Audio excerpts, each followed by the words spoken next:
I'd like to thank you all for joining us both in person and online as well for our Spring Parent Naviance workshop.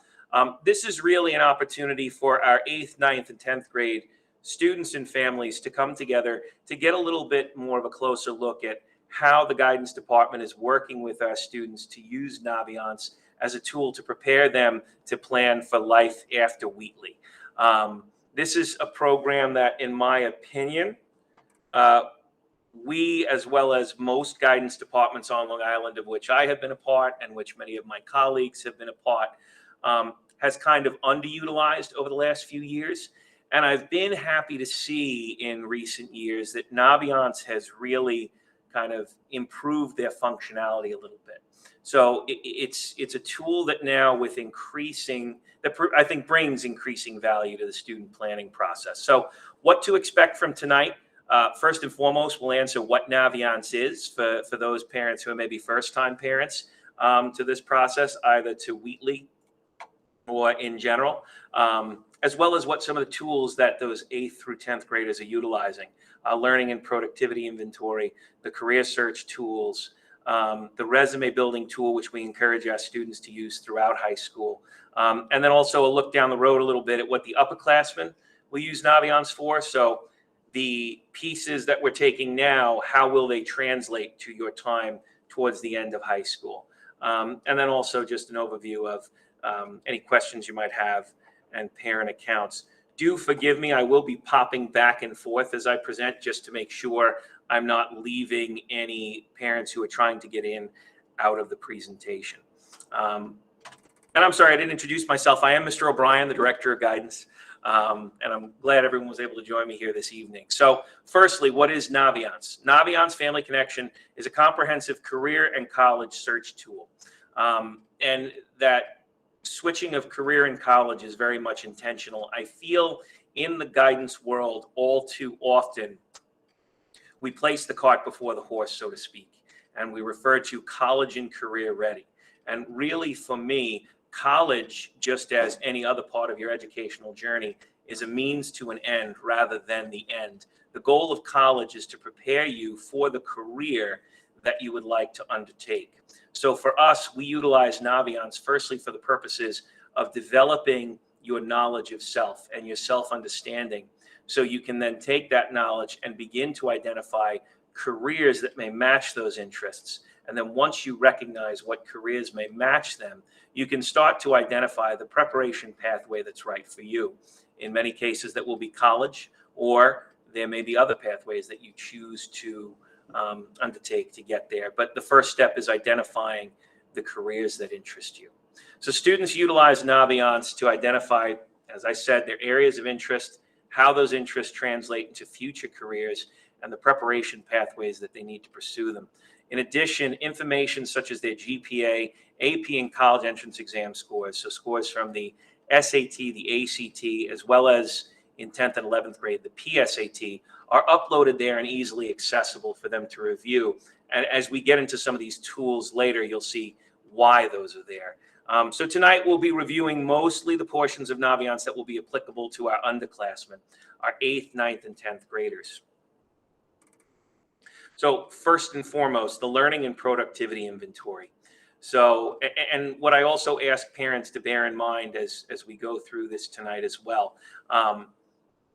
As I mentioned, my feeling when I arrived at Wheatley and worked together with the counselors was that there was a lot of untapped potential in Naviance that we are seeking to sort of utilize. So if you're the parent of an older child, I may mention some of these tools and they may say, well, actually, Mom, Dad, I never used that. You know, why is that? And that's because we have been phasing this in over the last 2 years. So some of these may be news to you. If your child did complete them, that's great. If they did not, that's okay too. Missing one of these tools does not prevent the future tools from being successful.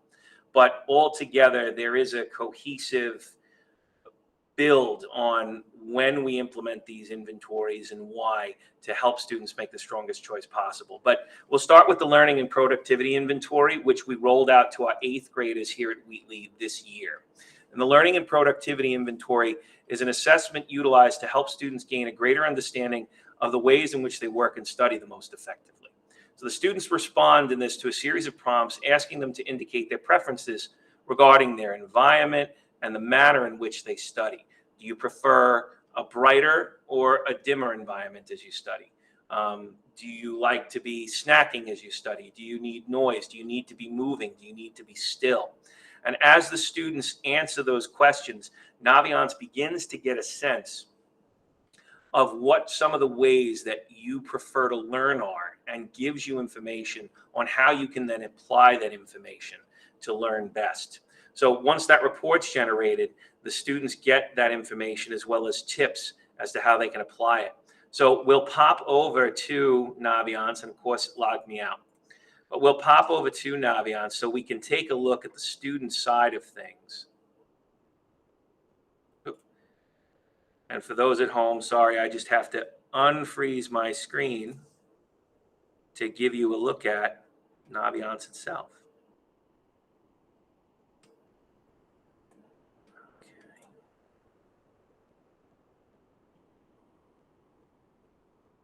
Okay, so everyone at home should be able to see. So when your child logs into Naviance, this is the landing page that they see. This is where they go. As we get deeper into their education, this colleges tab here will become increasingly more important. But early on, we focus on self-discovery. And for those parents who have children over at Willits Road, Mr. Stander and Ms. Rossi are also utilizing some of these tools to help the students early on begin to, again, continue to develop that sense of self. Our current 8th graders may remember last May working with the guidance department to complete the Strengths Explorer. And there's information there that they're able to help apply to their future tasks as well. But from here, we started our landing page, and we'll go to the Learning and Productivity Inventory. So for our 8th grade students, the counselors pushed into their English classes back in early March and walked them through the assessment itself. The students received an explanation of what the goal behind this was. And early on in your career in high school, where you're beginning to build those grades that will appear on your high school transcript, which will in the future be presented to the colleges to which you may apply, branches of the military to which you may attempt to gain access, trade schools or apprenticeship programs that you may attempt to enter. We want all of our students to build from the beginning the strongest transcript possible. So for that reason, in 8th grade, we walk the students through this so they can start to review the first semester of their first year in high school to see what they were satisfied with and what they'd like to change. And then using this, identify how they can make some of those changes. So after answering their questions, they get different information about their learning and productivity preferences. Sensory. So the demo student, who is me, apparently prefers to hear and see information, and to do so while they're sitting quietly. They don't need to be hands-on, touching much. A student who scores more in the high tactile might be a student who's more of a hands-on learner. They might enjoy some of our tech classes a little bit more. They may want the art courses or the music courses, those classes where they could be physically engaged. Those high auditory students might enjoy more of a conversational style with their teacher, where they're hearing the information, processing it in that way, and then having the opportunity to listen to what's being given to them. Environmental preferences. Do students prefer a more casual or traditional setting? Do they want a little bit more background noise, music perhaps, or just sort of that dull white noise conversation, or do they like it pin drop quiet? That influences, would you prefer to study, say, in the library, or would you prefer to study in the commons area where there's background noise but no one is directly engaging with you? So this is information that students can start to sort of turn and develop an understanding of what their preferences are. Following the completion of this inventory, the counselors met with each of their 8th grade students to review the results, as well as review their academic progress from 8th grade, to discuss ways in which this information could be applied.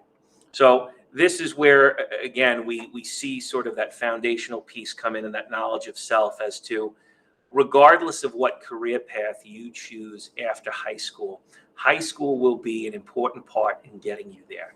The skills that you'll develop here, as well as the academic record you will build, is going to be that foundation. So how can you put yourself in the best position to be successful? This is a tool that helps to develop some of those study skills and begins the conversation of getting students to recognize that it may not be as easy as simply sitting down on your bed for 45 minutes and cracking open a book. You may not like to learn that way. You may need to sit down in 10-minute intervals, read, walk, pace through your room to take the information in, memorize it, and then come back to it. You may be an index card student.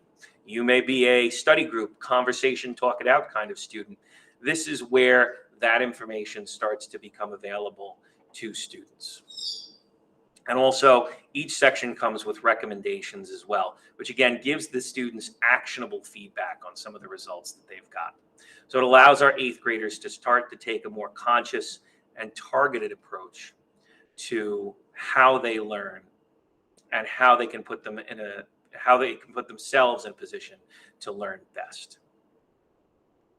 So that's our 8th grade focus. And really, for the 8th grade student, our focus really is building those foundational skills. If you are taking courses that will appear on your high school transcript, that's the living environment, the Algebra 1, or a 100-level language course, Italian, Spanish, or French, you want to be as successful as possible and apply these. If you're in courses that are strictly 8th grade courses and will not reflect on the transcript, use this time to build those good habits. You will likely be very much the same student in September of 9th grade as you were when you left in June of 8th grade. So the habits that 8th grader leaves here with will be the habits the 9th grader who's building his high school transcript arrives with. And so this was the first part of that attempt at helping students to recognize that. And we utilize Naviance to, again, give that knowledge of self.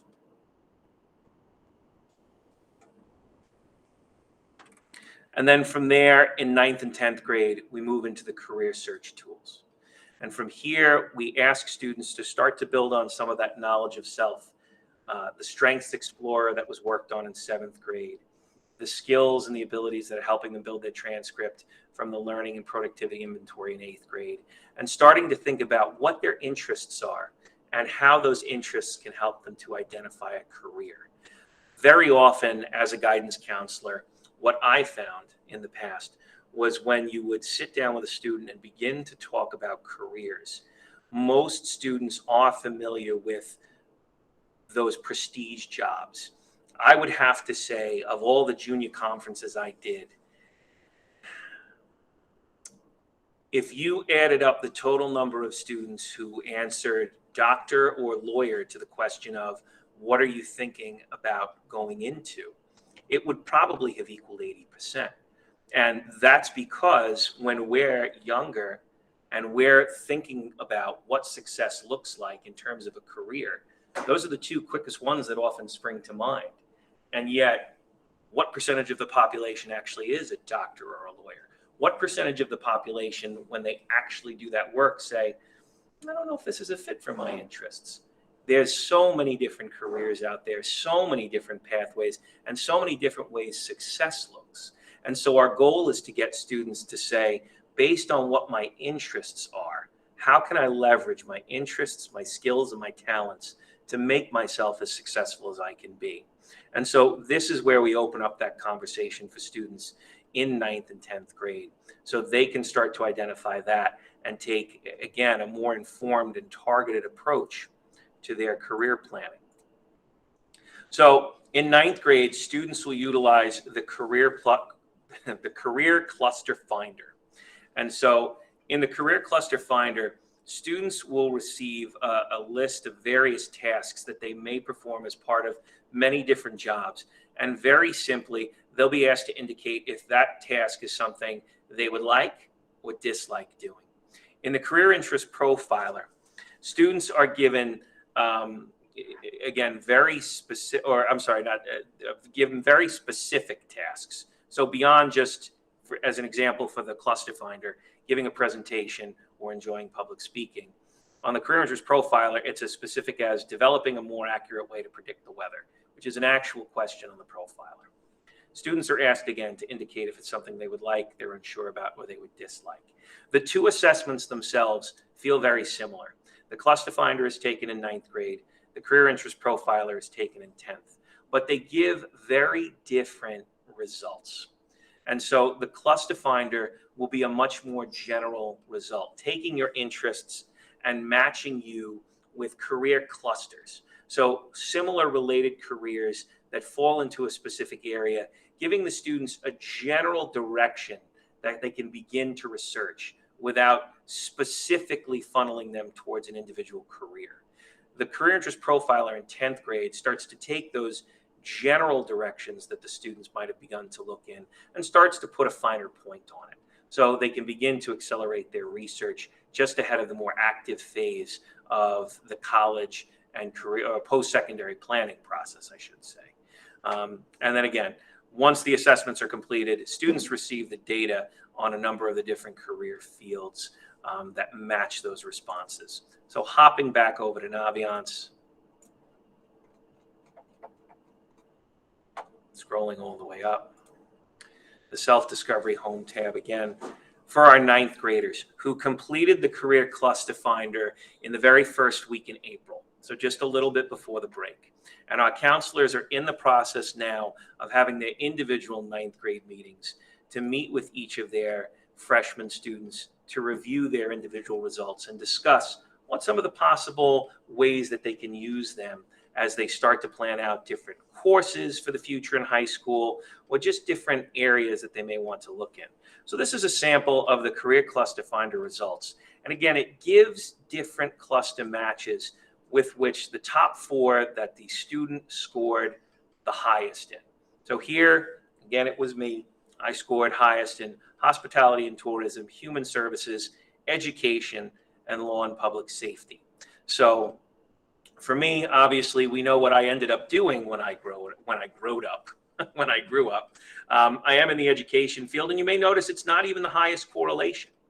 And what we do is we encourage students to look at these clusters and begin to, as they delve deeper into them, not focus on this as a prediction of their future, but as a fortune teller, but instead as a way to say, these are your interests, these are how they correlate to different careers, and what are some commonalities you're finding between these different areas.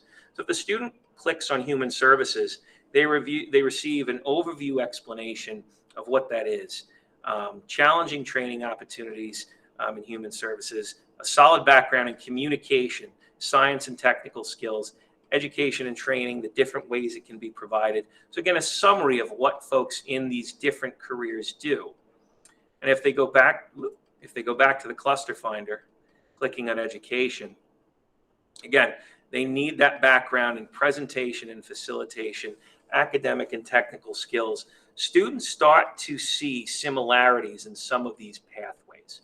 And so from here, they can browse different careers to start to get a sense of, okay, if I wanted to go into education or if I wanted to go into human services, what are some things I would do with that? I'd never really considered it. We encourage students not just to look at their top choices, but any of the choices where they see any correlation at all that may interest them. It also gives, beyond their top 4, their highest correlations. So law and public safety, government and public administration, marketing. As you can see, the demonstration students scored fairly high in marketing and administration as well. So those would also be areas that we would encourage students to look at. And again, your cluster interests. So some of the areas where the demonstration student scored highest, learning how things grow, protecting the environment, solving problems, visiting and learning different things, following step-by-step procedures, performing in front of others. So that might be a student that's interested in giving presentations or teaching a class. It helps students to start to identify, hey, these are the things I've indicated I'm interested in. And these are some of the careers I can leverage, or those career areas I can leverage those interests. So just clicking on education and training, again, administration and administrative support. And you can just get a very quick overview of what that means as a student. occupations that are related to that. So education administrators, as an example. So 14-year-old Mr. O'Brien might have skipped right by that, but it gives him the opportunity at least to see where some of his interests might apply, as well as a quick thumbnail sketch of what level of education you need. So students can begin to identify, if this is a career I'm interested in, I need to begin to consider graduate school. I'll have to go beyond a 4-year college degree. What does that mean for me? What questions do I have for my guidance counselor about that? What would the process look like? So earlier on, they can begin to become informed. In addition, they can click the related majors tab. And so already start to get a sense of, if college is the pathway that leads me to the career I'm interested in, what majors would I need to pursue? And they can begin to start to get those majors and those programs into their vocabulary and into their sort of sphere of awareness. So as they happen to be looking at things, and they look at different colleges, they go on a college visit with an older sibling, or if they decide to go with their family over a summer, they can start to say, oh, hey, how is your secondary education program at this particular school? That's something I've been looking at. As well as the plan of study is a little bit, that's a newer feature. It's a little bit less applicable to us, but it again gives students just a map out of different course options that they can take. So in 9th grade, students begin again to get that general information about different areas of employment that fit their interest. In 10th grade, after completing the profiler, and our counselors should be pushing in with our 10th graders to review the career interest profiler right after the AP exams in May. So they'll find their way there likely. We have not set the date yet, but the 3rd week in May. And the career interest profiler, as I said, gives students a little bit more of a targeted look at how those interests correlate to careers. They find their Holland inventory traits and where they score the highest. They can view the careers that are good matches for them based on those.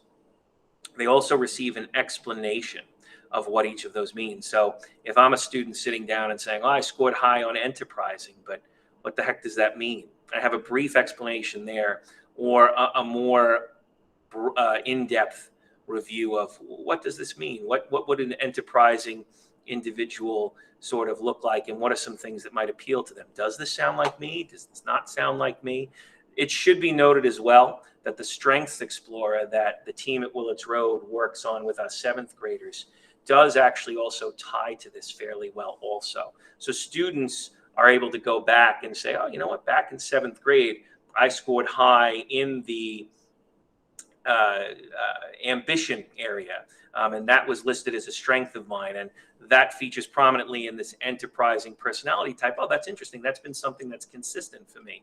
Or in 7th grade, I scored high in sort of public speaking or performing, and I'm getting results that match that now. That really is kind of something that I've been consistent with. Maybe that is something I would enjoy implementing. But students are able to look at all of the different results and then receive career recommendations that match their interests.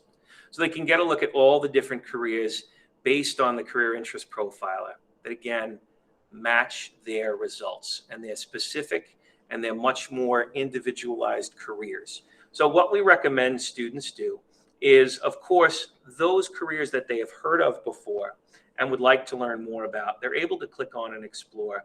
But also we encourage them to look at some of those jobs that they may not have considered or may not have thought about for themselves to see if that's a fit. So if you see here, as you scroll down, one of the specific results that this student scored is education administrator, which is also what bore out in the career cluster finder for them.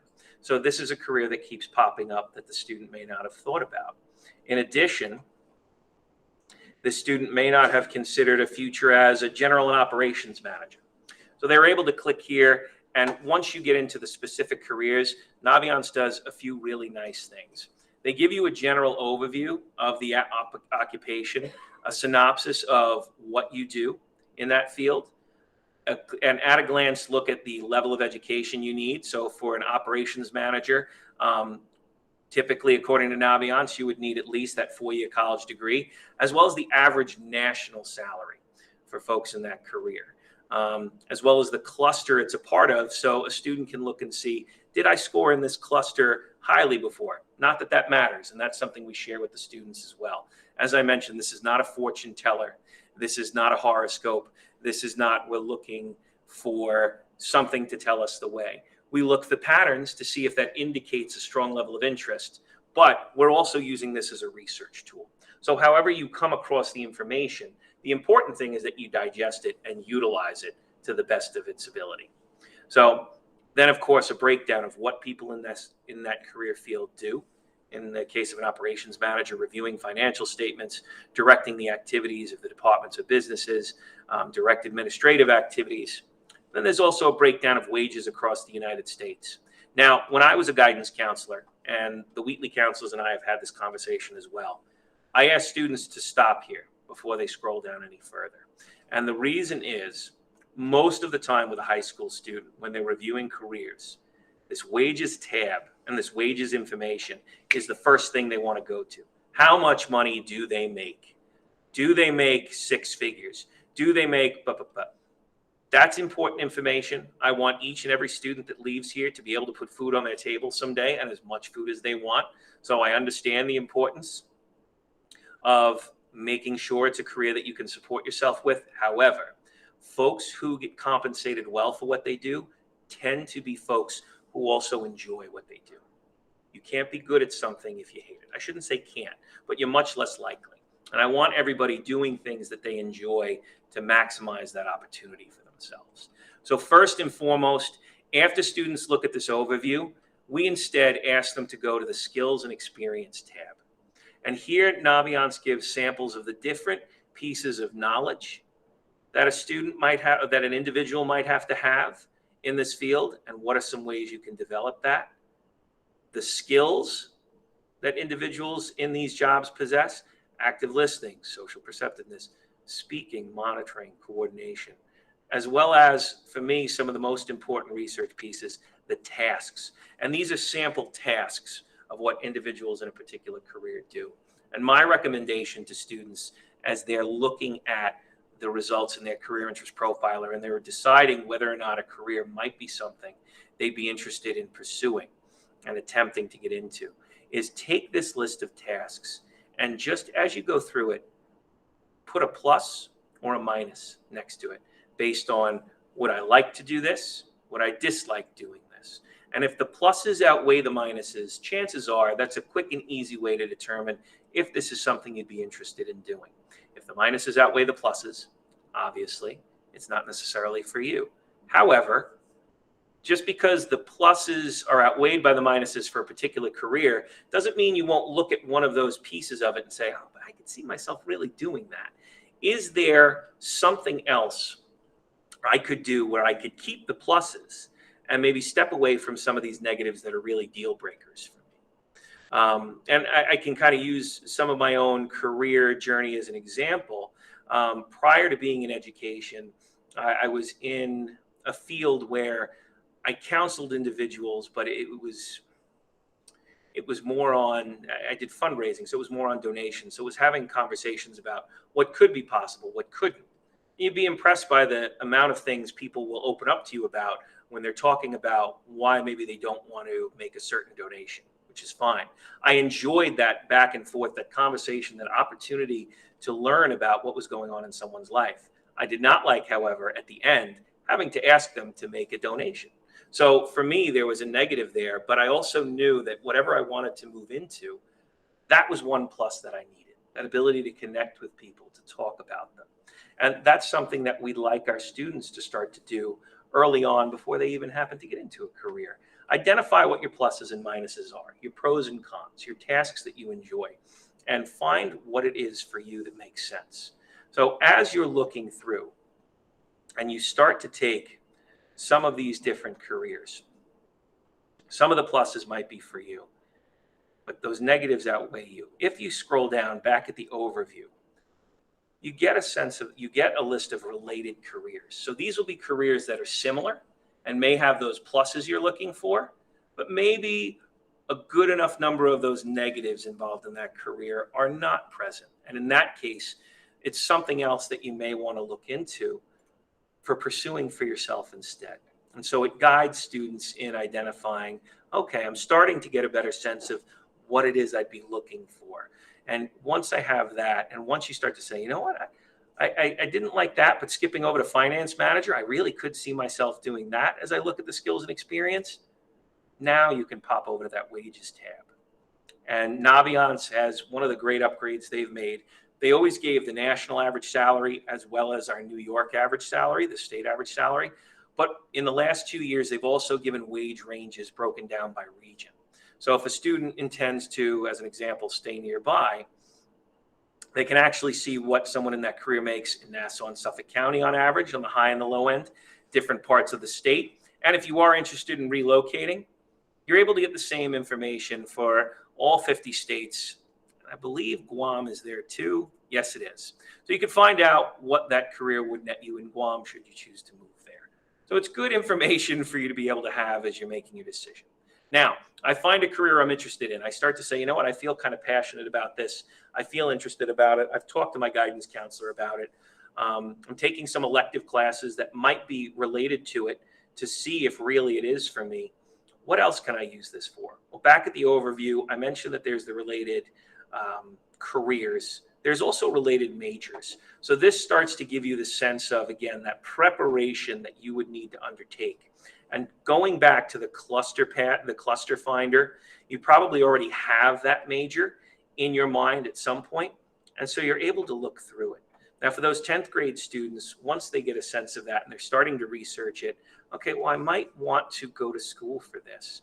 What are some schools that might have this major? Well, if you click on that major, Naviance will actually give you a list of all the schools that are listed in the program that have that major. And so you can start to browse, at least early on, what schools have the majors of interest to you toward the end of 10th grade. So you can begin to inform your research and your planning. So clicking on a school gives you information about that school, deadlines to target.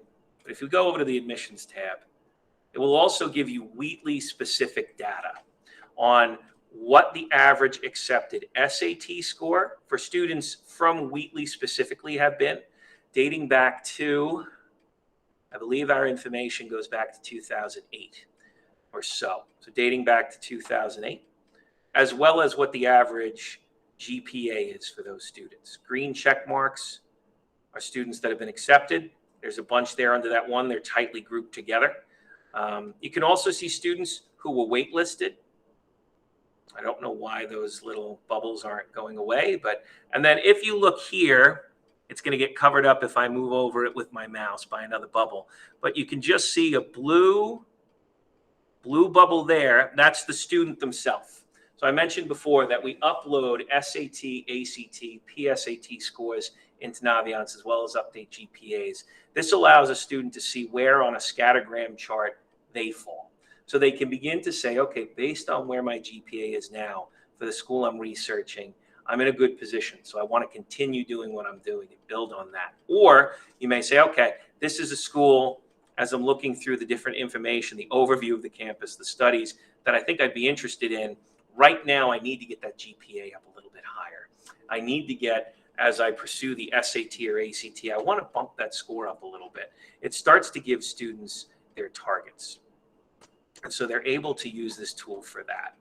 And again, a breakdown of the acceptance percentages over the course of the years. This goes back, it looks like, to 16. Oh, nope, it'll go back further. I lied. Oh, it was actually 2006. I was wrong. I was off by 2. But so historically, since the district has been utilizing Naviance, students can get a sense of what the number of students applying versus accepted has been. Is that something a student necessarily needs to worry about? No. This, as you can see, varies from year to year. Some classes have more students applying in certain years, some have less, some have a higher acceptance rate, some have a lower acceptance rate. This really depends on the quality of the students, I shouldn't say the quality of the student's application, but the likelihood of admission for the student to that school, as well as the perceived interest for them by the school in that particular year. But it's just historically good information for a student to have, because typically the lower the acceptance rate, the more selective a school will tend to be. And so again, it gives you that sense of, if this is a school that's high on my list of priorities, will it be a challenge? Will it not? And so that's the foundational piece that our Wheatley students utilize in building their knowledge of self, and then taking some of that knowledge of self and applying it to how it will work for them moving forward in the future. So different steps that we'll also utilize on how to get there. I mentioned you start to get a sense of where your interests lie, the careers that you might be interested in. And actually, I was having a conversation with one of the parents who was here before, about extracurricular activities and how those come into play.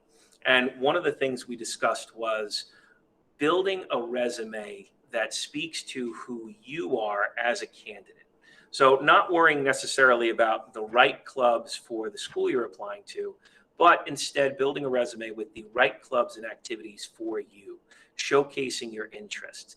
We go over this much more with students later in the college process, but for those of you who came to the early college planning night about a month or so ago, or who have had different conversations with your counselor, you'll know that a lot of our focus on the college application process is the student's voice coming through.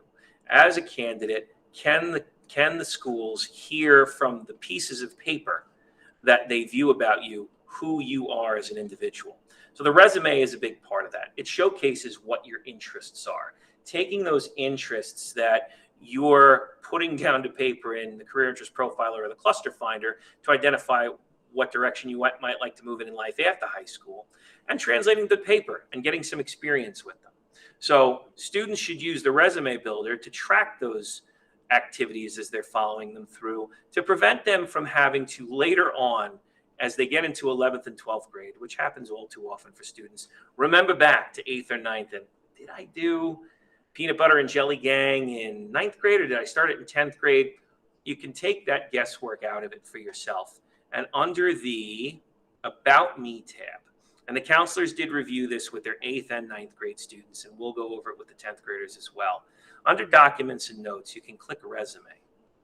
And under Resume, you have the ability to build a document that Naviance will use to allow you just to track all the different things you've done. Hitting the plus sign enables you to add sections to the Naviance, to the resume. Your career objective, your summary, your work experience, your education, extracurricular activities. Then once you create that section, under each, as you as a student go through high school and begin to add, you get a job, and then you get a new one. You can add that. Volunteer work. I was a service facilitator at the Mineola Food Pantry. I started in middle school. I worked on it through high school. This is approximately what I did. Oh, and then also in 11th grade, I started to work at St. Barnabas Church, say, as a clothing drive organizer. You're able to put that information into Naviance when you started. If you didn't end, you can check to present, the number of hours you're working per week, the total hours. You check off the grades in which you participated, and then you click Add, and Naviance will add that to your resume. So it's there. You can set it and forget it. And then once you reach the point where we recommend students once to twice a year, just review that resume. Oh, you know what? I happened to stop working at Target in 11th grade. It's got to present. Let me just go in, uncheck to present, and add an end date. Students are able to do that, and it updates the resume. So the different extracurriculars that they've engaged in, every time you join an extracurricular, just add it to the resume, and then it's there. This saves in Naviance. It's also visible to your guidance counselor on the counselor view end as well. So as we're looking sometimes for students who might be interested in a different opportunity or a different, oh, you know what, there's an opportunity for a service fair for students who are interested in social work. You might happen to be part of a peer mentor group here at the school, or the peer tutors. we can look through the resume and it helps us to find those students who are engaged in those clubs if we can't remember off the top of our head. So it's good for you to have that there for a number of reasons. But again, our recommendation to students has been to begin populating that as early as possible in your time at Wheatley. As the resume, this is something that you will send to all the colleges. And while it's difficult to visualize it now as an 8th, 9th, or 10th grader, the amount of work that goes into the college application process in senior year, while it's manageable, there are so many different pieces to consider. The essay, making sure your recommendation letters are received by guidance, making sure you complete your essay, your supplementals, you've researched the colleges, you're getting to college visits, you're getting to rep visits here at the school, you're meeting with your counselor. One less thing you have to do makes your life that much easier. So working on that resume throughout high school, it's really just a no-brainer. It simplifies the process, which to any degree is helpful. So moving forward, Naviance. Again, just the overview sketch. The Learning and Productivity Inventory is in grade 8. The Career Cluster Finder is in grade 9. The Profiler is in grade 10. In 11th grade, during the junior meeting, students start to utilize the college search and college supermatch functions. And then in grade 12, Naviance really shifts from the research tool to the application support tool. That's where you will not utilize it as much as students, but we will send your transcript, your teacher's letters of recommendation, all of that supporting information through Naviance once the students let us know which schools they've applied to. So the college search tool, I won't get too into it because it is a little bit down the road, but essentially students use that tool to identify the schools that match their specific criteria. You've used the first part of your high school career to identify your interests, identify where those interests might lead you, and what pathways you might need to take to reach those interests. The college search tool helps you then identify, okay, what schools have these specific majors if college is my end goal. Of these schools, how does my current GPA stack up? We went over that a little bit before in the results. But the search tool,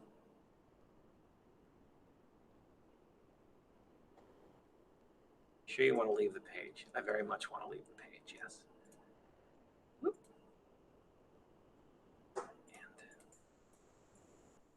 And it's freezing me for some reason. There we go. This is not the correct one. The Advanced College Search. It allows students, again, to plug in their criteria, 2-year, 4-year schools. And what they will see is Naviance will begin to compile a list of the schools that match the interests, the locations, the different majors that are offered, and give them a list very similar to the one we saw when I clicked when I clicked on the majors in the Career Interest Profiler, the schools that have it, and then it leads you to the landing page of those different schools so you can receive more information about them. Students can get a sense of the average net price of the college, the graduation rate for students at that school in 4 and 6 years, the average acceptance rate. You can also see our top overlaps of, say, what am I looking at now? Adelphi.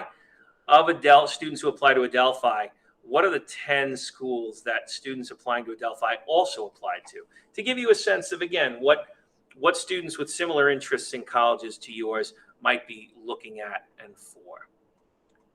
When we have college rep visits, the rep visit will also be listed on this page. Again, the different studies, a 12-to-1 faculty ratio. So as students get further into their high school career, I don't want to bog everyone down with too much information, but you're also able to look at and review information about the school. You can also favorite those schools as you start to get interested in them to come back to them later, simply by clicking this heart button here. Absolutely. Have a great night, folks. So that takes us to just some general information. Naviance can be accessed at the website listed here. As with all of our other presentations, I have been recording it. I will email a copy of these presentation slides where these links will be clickable, as well as the recording of tonight from our YouTube channel. So you will be able to follow that through. And of course, it's also posted on the Wheatley Guidance website. Parent accounts are also available if you'd like to review, similar to the view I was able to give from the self-discovery tab. the retake and take buttons would be blanked out. But if you as a parent would like to, rather than ask your child for their login, simply view the results of these assessments as they do them, you can request a Naviance parent account by clicking the link here. And I'll actually also, for those of you at home, drop a link into the chat in just a moment. But from there, I'll put the link in the chat. I would like to open it up to questions. Again, I'd like to thank everyone for joining us. I know this is a lot of information. I do know that there are a lot of pieces. Please know that your counselor is available to provide you with any more information about what we talked about tonight. In addition, I did mention the department YouTube channel. Tonight's presentation will be posted there by tomorrow morning, and I will email that out to all 8th, 9th, and 10th grade families.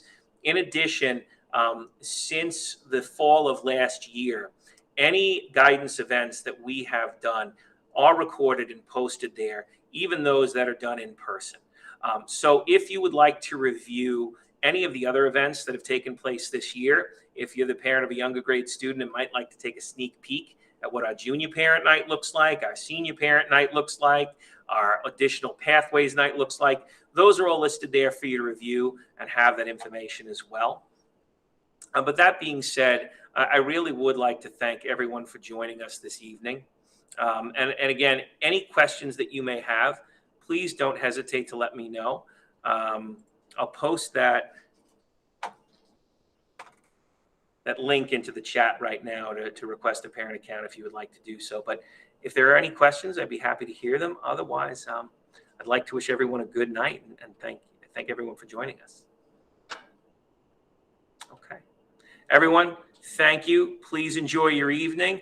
Thank you to the folks who did join us in person. Have a safe trip home and have a safe trip from the easy chair to the couch for those of you who are joining us from your living room.